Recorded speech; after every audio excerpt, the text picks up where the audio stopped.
Les hommes qui étaient autrefois effrayants avec les femmes. Qu'est-ce qui vous a fait arrêter? Je pensais que ma meilleure amie était amoureuse de moi, jusqu'à ce que la police frappe à ma porte.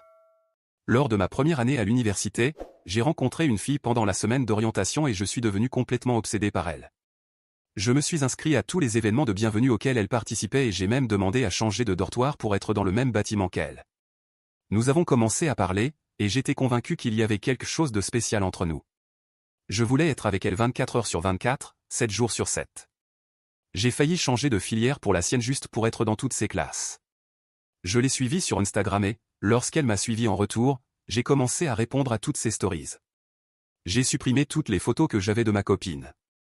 Oui, j'ai honte de l'admettre, mais j'avais une copine à cette époque, et elle était encore au lycée. Je pensais être tellement amoureux de cette nouvelle fille que cela devait être le destin. J'étais prêt à tout abandonner pour elle. Presque à chaque fois, c'était moi qui lui proposais de sortir, mais elle trouvait toujours des excuses pour refuser. Mais je savais qu'elle faisait juste semblant de se faire désirer, alors j'ai continué à insister pour qu'on passe du temps ensemble. Je l'attendais devant ses cours, devant son dortoir et je m'asseyais en face d'elle au réfectoire. Je voulais qu'elle comprenne qu'elle se battait contre le destin et que, si elle me donnait une chance, nous pourrions être quelque chose de spécial. Mais rien ne fonctionnait. Jusqu'à ce qu'une de ses amies vienne me voir et me dise de la laisser tranquille. Mais je connaissais déjà ce genre de situation. Toutes les jolies filles ont une meilleure amie moche qui essaie toujours de s'interposer entre toi et l'amour de ta vie parce qu'elle est incapable d'avoir un mec pour elle-même et que ça lui procure une certaine satisfaction. J'ai donc ignoré son avertissement et j'ai continué à insister pour que mon rêve me donne une chance. Je laissais des biscuits devant sa porte et j'ai même fabriqué un bouquet avec des fleurs que j'avais cueillies dans le jardin du parking de l'université. Je ne comprenais pas pourquoi elle m'évitait. Pour moi, tout ce que je faisais était la preuve que nous avions quelque chose de spécial. Je voyais des signes partout, la façon dont elle baissait les yeux quand elle me voyait l'attendre devant sa salle de classe, comment elle se tendait à chaque fois que je m'asseyais à la table voisine de la sienne au réfectoire, comment elle partait rapidement quand j'apparaissais à l'improviste dans le couloir de son dortoir. Si elle n'était vraiment pas intéressée, pourquoi ne me le disait-elle pas clairement? C'était évident qu'elle était juste confuse, qu'elle essayait de cacher ce qu'elle ressentait vraiment. Certaines filles sont comme ça, non? Elles ne veulent pas admettre qu'elles aiment quelqu'un par peur de paraître trop facile. Je devais juste être patient. J'ai commencé à lui écrire des petits mots. Courts, discrets. Des choses simples comme « Tu étais magnifique aujourd'hui » ou « Je crois qu'on se comprend d'une manière que personne d'autre ne peut comprendre ». Je glissais ces mots sous sa porte la nuit, quand je savais qu'elle était déjà dans sa chambre. J'imaginais la scène, elle les ramassait au matin, un sourire naissant en lisant mes paroles. Quand j'ai découvert le mot de passe du Wi-Fi de son bâtiment, j'ai commencé à m'asseoir sur un banc devant son dortoir, utilisant mon téléphone et attendant une occasion de la voir. Je voulais qu'elle remarque que j'étais toujours là, que je lui étais dévoué. Un jour, je l'ai suivie jusqu'à un café. Je me suis assis quelques tables derrière elle et j'ai observé. Elle semblait nerveuse, jouant avec son téléphone et regardant autour d'elle. Puis une de ses amies est arrivée. J'ai failli éclater de rire. C'était sûrement cette amie jalouse qui avait essayé de me séparer d'elle. Je les ai regardés parler, et plusieurs fois, l'amie a jeté un coup d'œil dans ma direction. Je me suis demandé si elle était en train de lui avouer qu'elle avait des sentiments pour moi mais qu'elle avait peur de l'admettre. Je devais en avoir le cœur net. Alors, plus tard dans la soirée, quand elle est sortie de son dortoir, je l'ai suivie. De loin, bien sûr. Je ne voulais pas l'effrayer et je voulais juste la protéger. Elle n'avait même pas conscience du danger qu'elle courait en marchant seule la nuit. Si quelque chose arrivait, j'étais là pour la sauver. Je me sentais comme un héros. Mais rien ne s'est passé. Elle est juste allée dans une petite boutique, a acheté quelque chose et est rentrée. Je suis resté là, à l'observer. J'ai commencé à remarquer des habitudes. Quand elle étudiait au réfectoire, elle choisissait toujours la même table près de la fenêtre. Alors, je me rendais là avant elle et je m'asseyais à la table voisine, espérant que cela l'inciterait à venir me parler. Quand elle allait à la bibliothèque, je m'asseyais près d'elle et je faisais semblant de lire. Parfois, je prenais même les mêmes livres qu'elle, juste pour essayer de mieux comprendre son esprit. Je voulais être l'homme parfait pour elle. Et puis, j'ai fait quelque chose qui, à l'époque, me paraissait parfaitement logique. Quand j'ai découvert dans quelle laverie elle lavait son linge, j'ai commencé à y aller aussi. Un jour, je l'ai vue partir après avoir lancé une machine. J'ai attendu qu'elle soit partie, puis je suis allé voir. J'ai pris un de ses vêtements et je l'ai gardé. Juste un sweat, rien de plus. Mais je voulais quelque chose qui portait son odeur. Je l'ai ramené chez moi et j'ai dormi avec. C'est à ce moment-là que j'ai compris que j'avais besoin de plus. J'avais besoin qu'elle admette ce qu'elle ressentait pour moi. Cela n'avait aucun sens qu'elle continue à fuir, à trouver des excuses, à ignorer tous mes efforts. J'étais là, toujours présent, toujours en train de lui montrer combien je tenais à elle. Elle devait simplement arrêter de lutter contre l'inévitable. Alors, j'ai commencé à aller encore plus loin. J'ai mémorisé son emploi du temps. Je savais exactement quand elle sortait de son dortoir, quand elle déjeunait, quand elle revenait de la bibliothèque. J'ai commencé à anticiper ses mouvements, à être présent avant même qu'elle arrive. Peu importe où elle allait, d'une manière ou d'une autre, j'arrivais toujours à être près d'elle. Une nuit, je suis resté dehors, près de son dortoir, plus longtemps que d'habitude, observant la lumière de sa fenêtre. Je pouvais voir son ombre bouger à l'intérieur. Je me demandais ce qu'elle faisait. Pensait-elle à moi? Lisait-elle les billets que je lui laissais? Était-elle en train de comprendre que le destin nous réunissait? Le lendemain, j'ai décidé d'être plus direct. J'ai profité d'un moment où elle était seule après un cours pour m'approcher. Dès qu'elle m'a vu, j'ai perçu la tension sur son visage, mais je l'ai ignorée. Elle devait comprendre que c'était réel. « Tu dois arrêter de me fuir », ai-je dit, en essayant de rester calme. « Je sais que tu ressens la même chose. Tu as juste peur de l'admettre. » Elle a pris une profonde inspiration, nerveuse, évitant mon regard. « Je ne sais pas de quoi tu parles », murmura-t-elle en reculant légèrement. J'ai attrapé doucement son bras, sans serrer, juste pour qu'elle m'écoute. « Bien sûr que tu le sais. Je vois la façon dont tu me regardes quand tu penses que je ne te vois pas. Je sais que tu ressens quelque chose. » Elle a immédiatement retiré son bras et a reculé, visiblement bouleversée. Mon estomac s'est noué. Pourquoi réagissait-elle comme ça? Et écoute, je ne veux rien avoir à faire avec toi. S'il te plaît, laisse-moi tranquille. Ces mots ont été un coup de poing dans le ventre. Elle mentait. Elle devait forcément mentir. J'ai aperçu son amie s'approcher de loin et, sans un mot de plus, elle s'est précipitée vers elle. Elles ont commencé à discuter rapidement, et l'amie m'a lancé un regard rempli de mépris. Je suis resté là, figé. Encore cette amie en train de s'interposer entre nous? J'ai senti une colère sourde monter en moi. Comment pouvait-elle laisser quelqu'un s'immiscer entre nous? J'essayais simplement de l'aider à voir ce qui était évident, mais elle continuait à fuir. J'ai décidé qu'elle avait besoin d'un geste plus fort. Quelque chose qui lui ferait comprendre une bonne fois pour toutes. Cette nuit-là, j'ai laissé un cadeau spécial devant sa porte. Une petite boîte soigneusement emballée, avec un billet écrit à la main, « Tu peux continuer à nier, mais je connais la vérité. Tu m'appartiens. » À l'intérieur, j'ai placé le sweat que j'avais pris dans sa laverie. Le lendemain matin, en me réveillant, j'ai senti que quelque chose clochait. Mon téléphone était rempli de messages de camarades me demandant si tout allait bien, si quelque chose s'était passé. Avant même que je puisse comprendre, j'ai reçu une notification, l'administration de l'université voulait me voir immédiatement. Toujours confus, je suis allé au bureau administratif. Lorsque je suis entré dans la salle, le coordinateur avait un air grave. Assise à ses côtés, il y avait elle et son amie. Ma fille de rêve ne me regardait même pas. Son amie, en revanche, me fixait avec un dégoût évident. « Sais-tu pourquoi tu es ici ?» demanda le coordinateur. Je secouai la tête, toujours dans l'incompréhension. Aucune idée. Il poussa un document devant moi. C'était une plainte officielle. Harcèlement. Comportement envahissant. Trac. Ma tête s'est mise à tourner. Ça doit être une erreur, murmurai-je en la regardant. Tu sais que je ne te ferai jamais de mal. Elle ne répondit rien. Elle garda simplement les yeux baissés, ses mains tremblant légèrement sur ses genoux. Son amie, en revanche, s'avança sur la table, furieuse. Est-ce que tu as la moindre idée de combien tu as été effrayant? Siffla-t-elle. Laisse-la tranquille. Je laissai échapper un rire nerveux. Elle ne veut pas que je la laisse tranquille. Elle a juste peur d'admettre ce qu'elle ressent. Le coordinateur frappa la table du plat de la main. Ça suffit. Ton comportement est inacceptable. Nous avons reçu plusieurs plaintes à ton sujet, tu la suis partout, tu la harcèles avec des messages inquiétants. C'est du harcèlement. Mon estomac se serra. Mais je voulais juste qu'elle sache combien elle compte pour moi, tentai-je d'expliquer. Son ami éclata d'un rire froid, sans amusement. Ça, ce n'est pas de l'affection. C'est une obsession. C'est maladif. Je regardais ma fille, espérant qu'elle me défendrait. Qu'elle dirait que tout cela était un malentendu. Mais elle restait silencieuse, pâle, refusant de croiser mon regard. J'avais envie de hurler. Pourquoi faisait-elle ça? J'avais tout fait pour elle. J'ouvris la bouche pour répondre, mais le coordinateur avait déjà pris sa décision. Nous allons contacter tes parents et évaluer des mesures disciplinaires. Si ce comportement continue, nous serons contraints d'impliquer la sécurité du campus. La sécurité. Il me traitait comme un criminel. Je n'arrivais pas à y croire.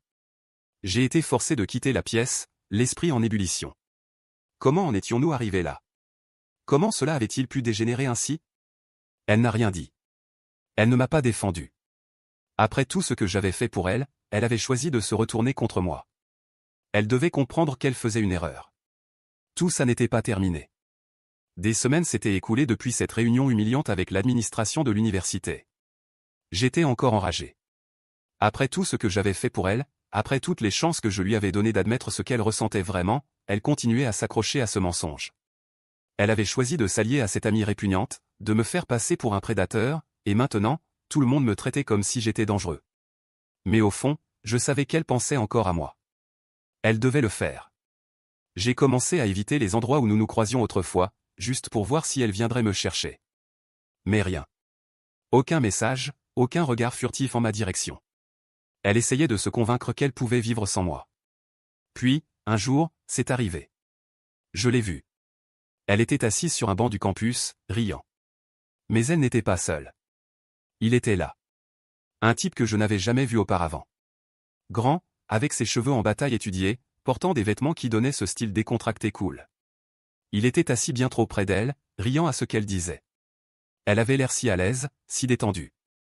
Mon sang s'est mis à bouillir. Qui diable était ce type? Qui lui avait donné le droit d'être assis à côté d'elle, comme si c'était sa place? Ma tête s'est mise à tourner.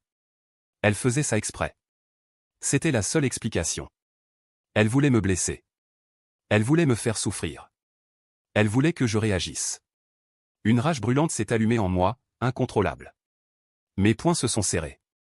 Mes jambes ont bougé avant que je ne puisse réfléchir, me rapprochant d'eux. À chaque pas, la scène devant moi devenait insupportable. Elle a posé sa main sur son bras. Elle a encore ri. Quelque chose en moi s'est brisé. Alors c'est comme ça, ma voix est sortie plus forte que prévu, les forçant tous les deux à tourner la tête vers moi. Elle s'est figée. J'ai vu la panique dans ses yeux, et pendant une fraction de seconde, cela m'a procuré un plaisir malade. Elle se souciait toujours de moi. Le type, en revanche, a froncé les sourcils, confus. « T'as un problème, mec ?» a-t-il demandé avec une arrogance nonchalante. J'ai ri, un rire sec et amer. « Tu n'as aucune idée de ce dans quoi tu es en train de te fourrer. » Elle s'est immédiatement levée, se mettant entre nous. « Tu dois partir » sa voix tremblait, mais elle était ferme. Cela ne faisait qu'attiser ma colère. « Tu veux que je parte ?» J'ai fait un pas en avant, la regardant droit dans les yeux. « Après tout ce qu'on a traversé ? Après tout ce que j'ai fait pour toi ?» Elle a pris une profonde inspiration, et un instant, j'ai cru qu'elle allait pleurer. « Je n'ai jamais rien voulu avec toi. » Sa voix était froide, tranchante. Une douleur aiguë a traversé ma poitrine. « Tu mens. Tu dis ça parce qu'il est là. » Son soi-disant petit ami lui a attrapé la main, essayant de la tirer doucement loin de moi. « Mec, casse-toi avant que je te fasse partir moi-même. » Je l'ai regardé avec un mépris absolu. « Tu n'es rien pour elle. Tu crois la connaître, savoir ce qu'elle aime, ce dont elle a besoin? Je la connais mieux que quiconque. » Elle lui a serré le bras, pressé. « Viens, on s'en va. » Elle fuyait. Encore une fois. Je ne pouvais pas la laisser faire. « Tu crois que tu peux juste m'effacer de ta vie? Comme si je n'avais jamais existé? Comme si tout ce que j'ai fait pour toi ne signifiait rien? » J'ai avancé d'un pas, et c'est à ce moment-là qu'elle a sorti son téléphone et a commencé à composer un numéro frénétiquement. « Si tu fais un pas de plus, j'appelle la police. » J'ai ri de nouveau, mais cette fois, j'avais un nœud dans la gorge. « Tu es vraiment en train de faire ça? » Elle n'a pas répondu. Elle a simplement appuyé son téléphone contre son oreiller. Dès que quelqu'un a décroché, elle a parlé rapidement et clairement. « J'ai besoin d'aide. Il y a un homme qui me harcèle, qui ne me laisse pas tranquille. Je suis devant le bâtiment des Arts, il est là maintenant. » Ma poitrine se soulevait et s'abaissait rapidement. Tout s'effondrait. Elle me trahissait de la pire manière possible. Et alors, j'ai fait ce que j'aurais dû faire plus tôt. Je suis parti. Mais ce n'était pas fini. Ce soir-là, vers 9 heures, ma mère a ouvert la porte et j'ai entendu la voix grave d'un policier. Mon estomac s'est immédiatement noué. « Nous sommes ici pour parler à votre fils. » Elle m'a appelé, et quand je suis entré dans le salon, 2 officiers étaient debout dans l'entrée.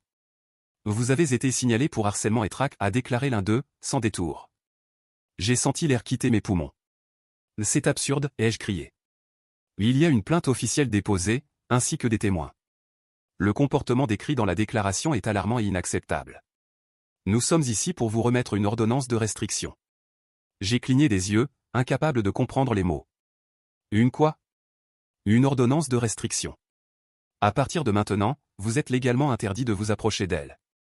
Vous devez rester à au moins 300 mètres d'elle à tout moment. Vous ne pouvez pas lui envoyer de message, ni l'appeler, ni essayer d'entrer en contact avec elle de quelque manière que ce soit. Ma mère a couvert sa bouche avec ses mains, horrifiée. Cela doit être une erreur, a-t-elle murmuré, me regardant avec des yeux terrifiés. Ce n'est pas une erreur, madame. Votre fils a montré un comportement préoccupant. L'autre policier m'a tendu un document. Vous devez le lire et le signer, confirmant que vous comprenez les restrictions. Si vous enfreignez cette ordonnance, vous pourriez être arrêté. Mon père, qui était resté silencieux jusque-là, a croisé les bras et m'a regardé d'une manière que je n'avais jamais vue auparavant. Qu'est-ce que tu as fait? J'ai ouvert la bouche pour me défendre, pour expliquer, pour dire que tout cela était exagéré. Mais le regard effrayé de ma mère m'a fait ravaler mes mots. Elle avait peur. Peur de moi. Ma main tremblait en signant le papier. Les policiers m'ont jeté un dernier regard avant de partir. Lorsque la porte s'est refermée, un silence oppressant a envahi la maison. Mon Dieu, a murmuré ma mère, comme si elle n'arrivait pas à croire ce qui venait de se passer. Mon père n'a pas cessé de me fixer. C'est grave, a-t-il dit, sa voix dure, sans trace de compassion, très grave. J'avais envie de crier, de frapper quelque chose, de leur prouver qu'ils avaient tort. Mais je savais qu'en cet instant, personne ne me croirait. Ils pensaient tous que j'étais le monstre de cette histoire. Et ça, c'était impardonnable. Quand les policiers sont partis, la maison est restée plongée dans un silence pesant. Ma mère était toujours assise sur le canapé, la main tremblante devant sa bouche, comme si elle essayait de retenir ses larmes. Mon père, debout, les bras croisés, me regardait comme si j'étais un inconnu. Je n'avais jamais vu cette expression sur son visage auparavant. Ce n'était pas de la colère. Ce n'était pas de la déception. C'était de la peur. Assieds-toi, dit-il d'une voix ferme mais posée. J'ai obéi. Mes jambes étaient lourdes, comme si elles pesaient une tonne. Le poids de la soirée m'écrasait encore. L'ordonnance de restriction, les regards des policiers, la façon dont ma mère tremblait.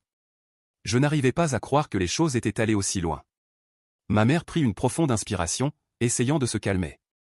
Mon fils, sa voix se brisa un instant, qu'est-ce qui t'est arrivé?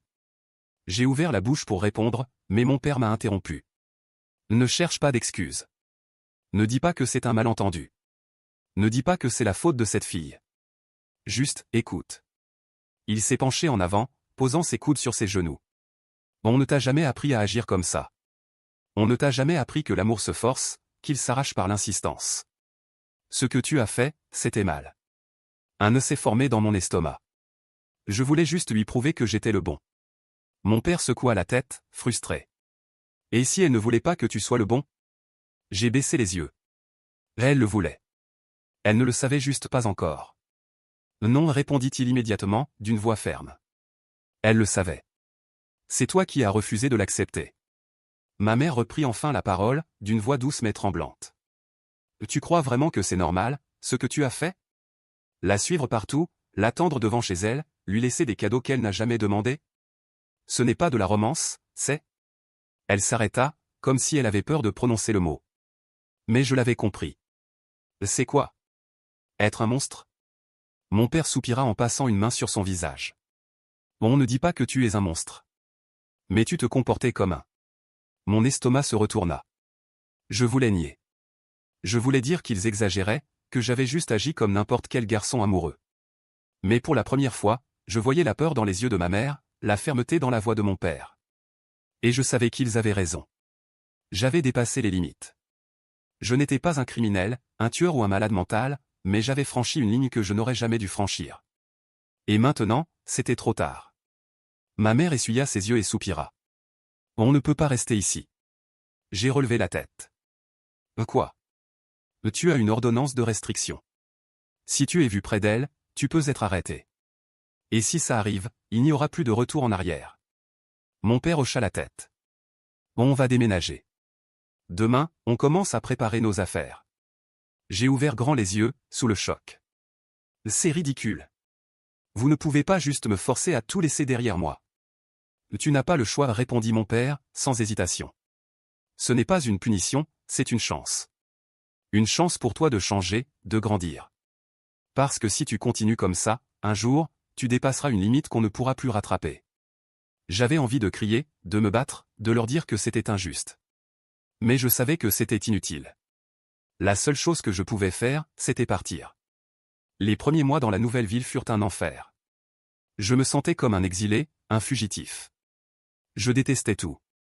La nouvelle école, les nouvelles personnes, la manière dont mes parents me traitaient avec prudence, comme si j'étais une bombe prête à exploser. J'évitais tout contact, je passais la plupart de mon temps enfermé dans ma chambre. Mais avec le temps, quelque chose d'étrange a commencé à se produire. J'ai commencé à voir le monde autrement. Sans elle. Sans l'obsession. Sans l'idée que je devais être le mec parfait pour quelqu'un. Et alors, petit à petit, j'ai réalisé à quel point j'avais eu tort. J'avais toujours cru que tous les hommes étaient infidèles, que les relations étaient un jeu malsain et que j'étais la seule exception. Je pensais que les femmes étaient entourées d'idiots, de mecs qui les faisaient souffrir, et que moi, j'étais le seul qui en valait la peine. Mais non. Les mecs que je voyais autour de moi, ceux qui étaient en couple, ceux qui respectaient leurs copines et vivaient leur vie sans obsession, ils n'étaient pas les méchants que j'avais imaginés. C'était juste des mecs normaux. C'était juste des gens vivant des relations normales, sans avoir besoin de forcer quoi que ce soit. La réalité m'a frappé un jour alors que j'observais un couple assis sur un banc dans un parc. Ils riaient, parlaient, complètement détendus l'un avec l'autre. Et j'ai compris. Ils n'avaient pas eu besoin d'insister. Ils n'avaient pas eu besoin de la suivre. Ils n'avaient pas eu besoin de la convaincre qu'il était l'homme idéal. Elle l'aimait juste. Parce que c'est comme ça que l'amour fonctionne. Et à ce moment-là, tout s'est éclairé. Je n'avais jamais été amoureux de cette fille. J'étais amoureux de l'idée d'être le seul mec bien. Je vivais dans une illusion où j'étais le héros, l'élu, celui que toutes les femmes devraient vouloir, et si l'une d'elles ne me voulait pas, c'était juste parce qu'elle était confuse. Mais ce n'était pas de l'amour. C'était de l'ego. C'était de l'obsession. C'était effrayant. Il m'a fallu des années pour l'admettre. Des années pour comprendre à quel point j'avais été dans l'erreur. Mais quand j'ai enfin accepté la vérité, quelque chose en moi a changé pour toujours. Je ne voulais plus jamais être ce mec-là. Je ne voulais plus jamais être un monstre. Avec le temps, en mûrissant et en voyant le monde sans le filtre de l'obsession, des souvenirs ont commencé à refaire surface. Des souvenirs qui, à l'époque, me semblaient normaux, presque romantiques, mais qui maintenant me remplissent d'une honte insupportable. J'ai réalisé que cette fille de l'université n'avait pas été la première. J'avais déjà fait ça auparavant. Ce n'était pas une erreur isolée. Une fois, au lycée, j'ai remarqué une fille nouvelle à la salle de sport. Elle portait un maillot de volley avec son prénom inscrit dans le dos. Je me suis immédiatement intéressé à elle. Je voulais la connaître, qu'elle me remarque, qu'elle comprenne que j'étais fait pour elle. Mais au lieu de simplement lui parler comme une personne normale, qu'est-ce que j'ai fait? J'ai attendu qu'elle parte et je suis allé à l'accueil. J'ai demandé à voir les fiches des adhérentes, en inventant une excuse bidon, je prétendais chercher le nom d'une cousine qui voulait s'inscrire. Je voulais juste trouver son nom de famille. Dès que j'ai vu son dossier, j'ai mémorisé son nom et je me suis précipité sur Instagram. Il ne m'a fallu que 5 minutes pour trouver son profil. Sans qu'on se soit jamais parlé, sans même qu'elle sache que j'existais, je connaissais déjà son école, ses amis, ses loisirs, les endroits où elle aimait aller. J'ai passé des jours à regarder ses publications avant d'oser enfin l'ajouter. Et quand elle m'a suivi en retour, j'ai ressenti cette même euphorie maladive. Pour moi, c'était un signe d'intérêt. J'ai commencé à répondre à ses stories, à commenter subtilement ses publications, à prétendre que nous avions des points communs. Elle était polie, mais jamais aussi enthousiaste que je l'espérais. Alors, j'ai poussé encore plus loin. Je venais à la salle de sport à la même heure qu'elle. Je m'arrangeais pour m'entraîner juste à côté. J'essayais de discuter, mais elle répondait toujours brièvement, fixait son téléphone ou s'éloignait rapidement. Dans ma tête, c'était parce qu'elle était timide. Parce qu'elle ne savait pas comment réagir face à l'attention d'un gars bien. Aujourd'hui, je sais qu'elle était mal à l'aise. Qu'elle voulait juste faire son sport en paix. Qu'elle devait ressentir des frissons d'angoisse en voyant mon nom apparaître dans ses notifications. Je ne l'ai jamais oublié. Je n'ai jamais oublié le jour où elle m'a supprimé de ses abonnés. À l'époque, j'étais furieux. Je trouvais ça injuste, elle ne m'avait même pas donné une chance. Mais maintenant, je comprends. Elle voulait juste que je disparaisse de sa vie. Et d'autres souvenirs ont refait surface.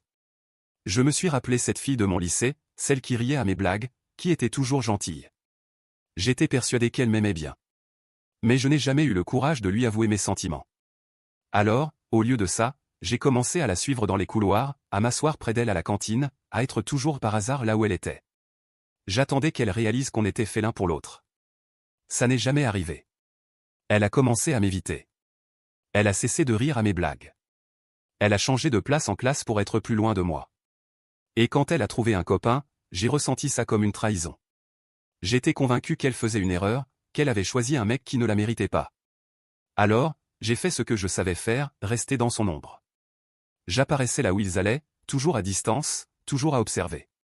J'attendais qu'elle ouvre les yeux, qu'elle comprenne qu'elle faisait fausse route et qu'elle revienne vers moi. Elle ne l'a jamais fait. Mais aujourd'hui, ce qui me hante encore plus, c'est cette fille de l'université. Celle qui a dû appeler la police. Celle que j'ai été forcé d'abandonner quand mes parents ont décidé de déménager. À l'époque, j'étais persuadé qu'elle était tombée amoureuse de ce mec parce qu'elle n'avait pas encore réalisé que j'étais le bon. Mais maintenant, je me demande si elle n'a jamais voulu être avec lui. Et si elle l'avait choisi uniquement pour se protéger de moi. Et si elle avait dû prétendre être amoureuse de lui parce qu'elle pensait que c'était la seule façon de me faire partir? Cette pensée me détruit. Le sentiment d'insécurité qu'elle a dû ressentir. L'angoisse de comprendre qu'elle ne pouvait pas juste me dire non et passer à autre chose. Le fait qu'elle ait probablement dû changer ses habitudes, éviter certains endroits, vivre avec la peur constante de me croiser. Je ne me suis jamais pardonné ça. Et ce n'était pas la seule fois. Il y a eu tant d'autres moments où j'ai agi de la même manière. Des situations que je croyais anodines, mais qui aujourd'hui me paraissent effrayantes. Comme cette fois où j'ai pris le numéro d'une fille à partir d'un groupe WhatsApp après qu'un ami ait laissé son téléphone déverrouillé. Ou quand je faisais semblant d'avoir besoin d'aide en cours juste pour pouvoir m'asseoir à côté d'une fille qui semblait mal à l'aise avec moi. Ou encore quand j'envoyais sans cesse des messages à une collègue, insistant pour qu'on sorte ensemble, même après qu'elle m'ait dit qu'elle était occupée. Et le pire, c'est que je trouvais toujours une excuse pour me justifier. Je me suis toujours vu comme le gentil garçon. Le romantique. Celui qui méritait juste une chance. Mais je n'ai jamais été ce garçon. J'ai été quelqu'un d'inquiétant. J'ai été quelqu'un d'envahissant. J'ai été le mec dont les filles voulaient fuir. Et prendre conscience de ça m'a détruit intérieurement. Parce que personne ne m'a forcé à agir comme ça. C'était moi. J'ai nourri cette mentalité. J'ai refusé d'accepter quand une fille n'était pas intéressée. J'ai transformé la vie de certaines personnes en cauchemar en croyant que c'était de l'amour. Et le pire dans tout ça? Je ne pourrai jamais effacer ce que j'ai fait. Le regret est arrivé trop tard. Parfois, quand je suis allongé dans mon lit la nuit, fixant le plafond en silence, les pensées reviennent. Cette université. Cette fille. Ce garçon que j'étais. Ces souvenirs ne disparaissent jamais complètement. Peu importe le nombre d'années qui ont passé, peu importe à quel point j'ai changé, peu importe à quel point ma vie est différente aujourd'hui. Ils sont toujours là, quelque part dans un coin de mon esprit, comme un poids invisible que je porte sans que personne ne le sache. Et peu importe à quel point j'ai essayé d'avancer, il y a quelque chose que je n'ai jamais pu faire. Je ne me suis jamais excusé. Même si j'en ai eu envie. Même si, parfois, j'ai pensé à la chercher, à lui écrire un message, à essayer de lui expliquer que j'ai enfin compris ce que j'ai fait. Mais ce serait égoïste. Parce que lui demander pardon ne servirait pas à apaiser sa douleur. Ce serait pour soulager la mienne. Et elle ne me doit rien. Elle n'a pas besoin de savoir que j'ai changé, que je regrette, que je suis devenu une meilleure personne. Ça n'effacerait pas ce que j'ai fait, ça n'effacerait pas la peur qu'elle a ressentie, ça ne lui rendrait pas les mois qu'elle a passés à être angoissée, à chercher un moyen de se débarrasser de moi. La vérité, c'est que certaines choses ne peuvent pas être réparées. Et je dois vivre avec ça. Aujourd'hui, j'approche la trentaine. Beaucoup de choses ont changé depuis cette époque. Je suis un homme différent. Ou du moins, j'essaie de l'être. Je suis en couple depuis plusieurs années. Ma copine est une femme incroyable. Forte, indépendante, sûre d'elle. Elle m'aime, et je l'aime d'une manière que, à l'époque, je n'aurais même pas comprise. Un amour qui ne suffoque pas. Qui ne cherche pas à contrôler. Qui ne repose pas sur l'obsession. Elle n'est pas ma propriété, elle n'est pas un trophée que j'ai gagné, elle n'est pas un personnage dans une histoire que j'ai écrite. Elle est une personne, avec ses propres désirs, ses moments de silence, ses insécurités et ses forces. Et pour la première fois de ma vie, j'aime quelqu'un de la bonne manière. Mais ce changement n'est pas venu du jour au lendemain. Il n'a été possible que parce qu'à un moment donné, la vie m'a forcé à affronter ce que j'avais été. Quand j'ai quitté la maison de mes parents, quand j'ai dû me débrouiller seul, quand j'ai appris ce que cela signifiait vraiment d'être un homme, c'est là que tout a commencé à changer. J'ai compris que personne ne me devait rien. Que je n'étais pas le centre du monde. Que je n'étais pas spécial simplement parce que j'étais un gentil garçon. La vie m'a donné des leçons difficiles. Travailler, payer des factures, gérer des responsabilités, tout cela m'a sorti du délire dans lequel je vivais. Avant, je pensais que je méritais l'amour. Plus tard, j'ai appris que l'amour n'est pas quelque chose qu'on mérite. C'est quelque chose qu'on construit. Ce n'est pas quelque chose qu'on exige. C'est quelque chose qu'on donne. La maturité m'a appris que ce que je faisais n'était pas de l'amour, c'était de la possession. C'était une tentative désespérée de donner un sens à mon existence à travers une autre personne, de me sentir spécial parce que quelqu'un m'avait choisi. Aujourd'hui, je suis heureux. Ma vie ne tourne plus autour de quelqu'un d'autre. Je ne vis plus dans l'obsession. J'ai une femme à mes côtés parce qu'elle choisit d'être là. Pas parce que je l'ai convaincue, pas parce que je l'ai forcée, pas parce que je lui ai fait sentir qu'elle me devait quelque chose. Et ça fait toute la différence. Mais malgré tout, malgré les années, ces pensées reviennent parfois. Ces souvenirs continuent de me hanter. Il n'y a pas de jour précis, pas de déclencheur particulier. Ça arrive, c'est tout. Parfois, c'est en regardant un film, quand une scène montre une femme mal à l'aise face à un homme insistant. Parfois, c'est quand ma copine me raconte l'histoire d'une amie qui a eu un mec qui ne comprenait pas le nom. Parfois, c'est juste un jour ordinaire, où mon esprit décide de revisiter le passé. Et alors, je pense à elle. Je pense à ce que ça a dû être pour elle. La peur. L'angoisse.